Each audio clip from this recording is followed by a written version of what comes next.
Менин атым Бакытдинов Уларбек Бейшенбекович, Adex International курулуш компаниясынын башкы директору. Биз 2 айдын ичинде нөлдөн баштап үйлөрдү СИП менен Кыргызстанда салып келе жатабыз. Көп кардарларыбыз ипотека менен үй салдыргысы келет. Анын чечүү биздин колубузда. Эгер толук маалымат алгыңыз келсе, биздин видеону толугу менен көрүңүз. Бир гана ипотеканы эмес, Кыргызстандын келечегине чогуу салым кошобуз.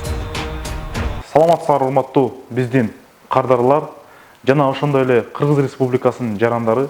Менин атым Бакытдинов Уларбек Бейшенбекович, Adex International курулуш компаниясынын башкы директору. Бүгүн мен сиздерге кичине демейдегиден башкачараак видео тарталы деп чечтик. Себеби дегенде Кыргызстандагы саясий кырдаал, акыбал түздөн түз биздин ишмердүүлүккө жана ошондой эле биздин кардарларыбыздын үй салабыз деген ниетине, каалоосуна түздөн түз таасир этип жатат. Мисал катары айтып кетсек, биз СИП технологиясын Кыргызстанга алып келип, 6 жылдан бери элге кызмат кылып келип жатабыз. Баарыңыздар билгендей, 2 айдын ичинде бир үйдү орусча айтканда нөлдөн баштап толугу менен бүтүргөнгө жетишебиз жана тапшырып берип келатабыз. Бирок тилекке каршы биздин 90% деп айтсам жаңылышпайм, бизге келип үй салдырабыз деп кайрылган 90% кардарлардын 2 айдын ичинде толук сумманы төгүп салганга мүмкүнчүлүгү жок. Себеби дегенде баарыбыз билгендей эле Кыргызстанда толук 2 айдын ичинде үй салгылагыдай акча чогултуш кыйын. Биздин көп жарандарыбыз чет мамлекетте мигрант болуп иштеп жүрүшөт. Алар ай сайын акча төлөп өзлөрү үй салдырып алганга толук мүмкүнчүлүгү бар. Бирок бир моментте чогулган акчасы жок. Ал эми ипотекага же болбосо банкка кредитке тапшырып алалы десе, биринчиден банктар чет мамлекетке иштеп жаткан жарандардын тапкан акчасын, мындайча айтканда, стабилдүүлүгүнө биз кепилдик бере албайбыз деп, ошол себептен акчаны бере алышпайт. Экинчиден болсо, Кыргызстанда иштеп жүргөн жарандарыбыз кредит алайын десе, баарыбыз билгендей, коммерциялык банктардын пайыздары, проценттери өтө жогору. Мындайча айтканда, кадимкидей эле бизди талап тоноочулук эле барабар да. Ошол себептен көп кардарларыбыз үй салалы деген ниети бар, бирок тилекке каршы салганга мүмкүнчүлүгү жок. Бизге дайыма кардарларыбыз кайрылып келет, ушул маселени чечкиле, ушул маселени бизге чечип берсеңер, биз ай сайын төлөп берип элек деп, банктар менен биз ушуга чейин сүйлөшүүлөрдү жүргүздүк. Кыргызстанда кайсыл банк болсо ошол банктын баары менен сүйлөштүк десем жаңылышпайм.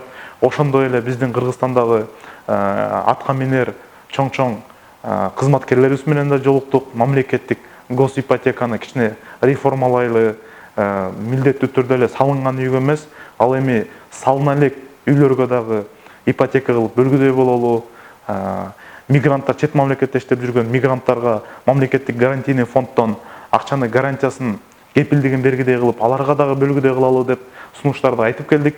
Бирок тилекке каршы баарыбыз билгендей, азыркы биздин жогорку кеңеште отурган байкелерибиз деп айтсак болот, же болбосо биздин алда жүргөн саясатчыларыбыз баарыбыз эле билгендей, көбүнчөсү нөлдөн баштап бизнесин көтөргөн адамдар эмес, жана биздин кардарларга окшоп үй салам деп $1000 таппай, $5000 таппай чуркап жүргөн адамдар эмес. Ошол себептен аларга, мындайча айтканда, бул маселе жон тори менен тартпаган себептен өтө кызыксыз жана, мындай айтсам, чечкенге аракет деле кылышкан жок.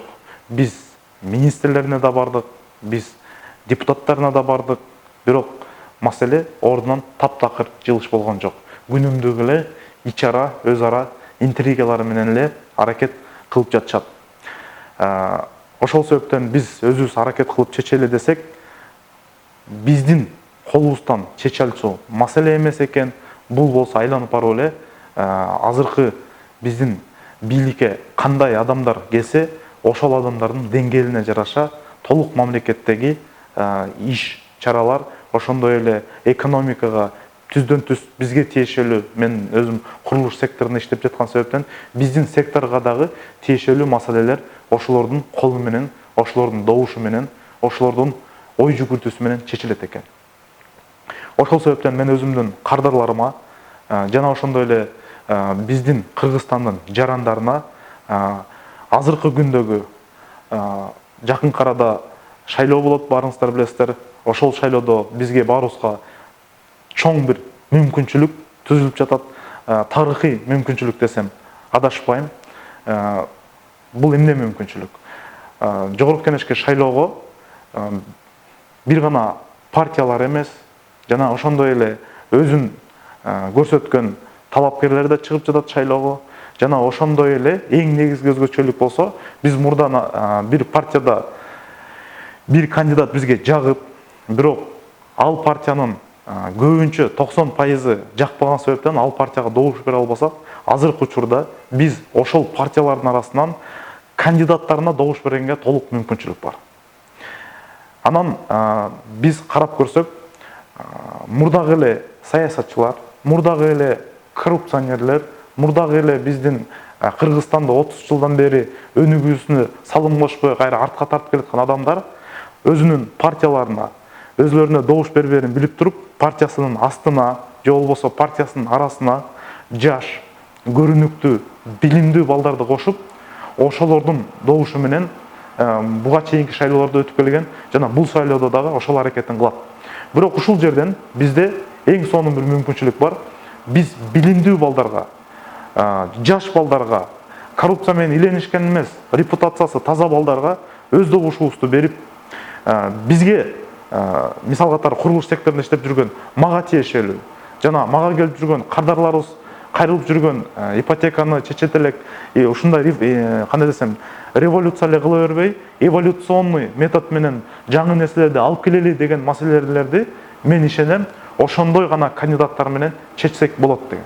Ошол себептен мен биздин курулуш компанияда иштеген жамаат менен кеңешип, биз ар кайсы партиядан чыгып жаткан жана өзүн көрсөтүп жаткан республика боюнча биздин талапкерлерди арасынан тандап, жалаң кандидаттын өзүнүн жеке сапаттарына карап, жогорку кеңештин негизинен эле орусча айтканда качествосын, сапатын жогорулатыш үчүн билимдүү балдарга добушубузду берели деп чечтик.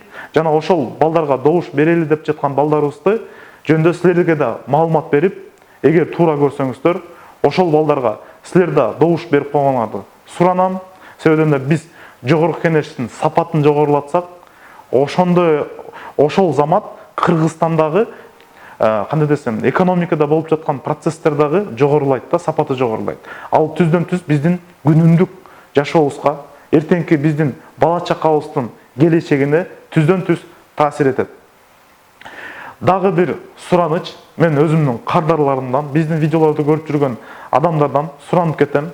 Эгерде силердин да сунуштарыңар бар болсо, жаш, билимдүү, репутациясы таза жана ушул шайлоодо жогорку кеңешке чыгып аткан балдар болсо, биздин видеонун астында номер болот. Ошол номерге маалымат жөнөтсөңөр, биз алар жөнүндө дагы видео тартып, аларды дагы сунуштап, биригип, менин оюмча өзүбүздүн толук шайлоонун тагдырын чечпесек дагы, бирок өзүбүздүн ушул мамлекетте жашап аткан, ушул мамлекеттин жараны болгон адам катары көчөгө чыкпай, бирөөнүн үйүн бузбай, бирөөнүн машинесин талкалабай, өрттөбөй, өзүбүздүн келечегибизге акылдуу кадам таштасак болот деген чоң ишенимдемин.